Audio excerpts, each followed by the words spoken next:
जगत गुरु वल्लभाचार्य जी हमारे श्रीनाथ जी की सेवा करते थे। उन दोनों में पिता पुत्र का अद्भुत प्रेम था। एक बार की बात है, जब वल्लभाचार्य जी एक दिन अपने लाला को सुला रहे थे तो उन्होंने लाला के लिए सुंदर सा बिछौना बिछाया, किंतु लाला ने सोने से मना कर दिया।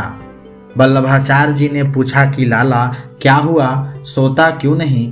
तो लाला बोले कि जय जय, देखो ना ये बिछौना चुभता है, नींद नहीं आती हमको इस पर।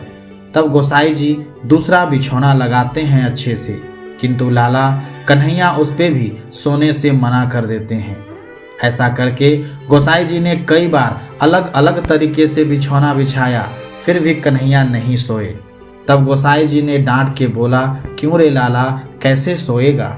तब लाला ने गोसाई जी को हाथ पकड़ के अपने बिस्तर पर लिटाया और उनके पेट पर सो गए और बोले जय जय, ऐसे सोएंगे हम। वल्लभाचार्य जी ने लाड लड़ा लड़ा के लाला को इतना बिगाड़ रखा था कि लाला का जब जी करता किसी को भी पीट के आ जाता था। एक दिन की बात है, लाला ब्रजवासी लड़के का रूप धर के दूसरे बच्चों के साथ खेल रहे थे। तभी एक श्रीनाथ जी का जलघड़िया वहां से गुजर रहा था। सब बच्चे बोले कि भैया सब आगे से हट जाओ, श्रीनाथ जी का जलघड़िया आ रहा है, कोई छू ना देना, अपरस में है ये।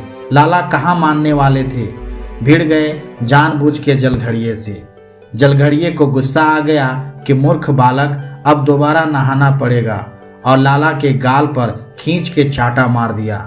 लाला अपनी गाल पे हाथ फेरते रह गए और सोचने लगे कि बेटा इसका बदला तो ये नंद का लड़का बड़े अच्छे से लेगा, और चले गए। एक दिन क्या हुआ, गर्मियों का समय था।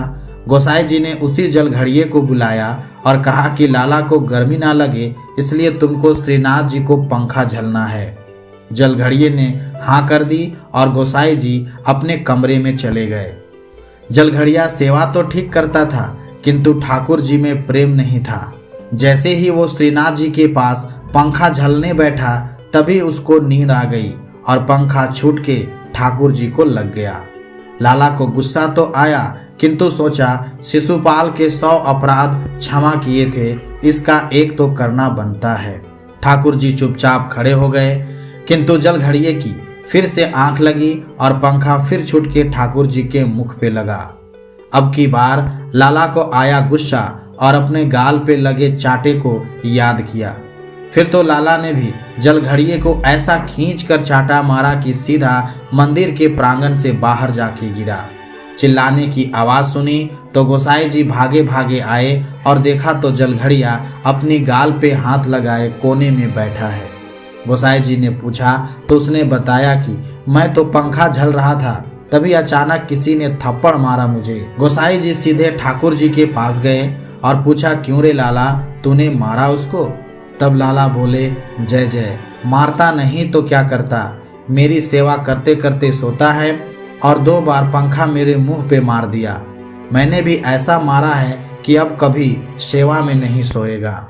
देखिए, ऐसा नहीं है कि ठाकुर जी केवल जगत गुरु या पीठाधीश्वरों के साथ ही ऐसी प्रेम लीला करते हैं, उनको तो सुंदर कोमल हृदय वाले भक्त ही पसंद है। जब राजा राम जी मिथिला गए तो वहाँ की गोपिकाओं ने, पुरुषों ने, बच्चों ने सुमन वर्षा की थी, और जब कन्हैया मथुरा गए थे कंस को मारने, तब भी मथुरा निवासियों ने सुमन वर्षा की। सुमन का अर्थ केवल पुष्प नहीं होता, सुंदर मन भी होता है। उसी से ठाकुर इतने प्रसन्न हुए थे। इसलिए बाहरी आडंबरों को त्याग कर केवल सुंदर हृदय से ठाकुर जी से प्रेम करो। जय श्री कृष्ण।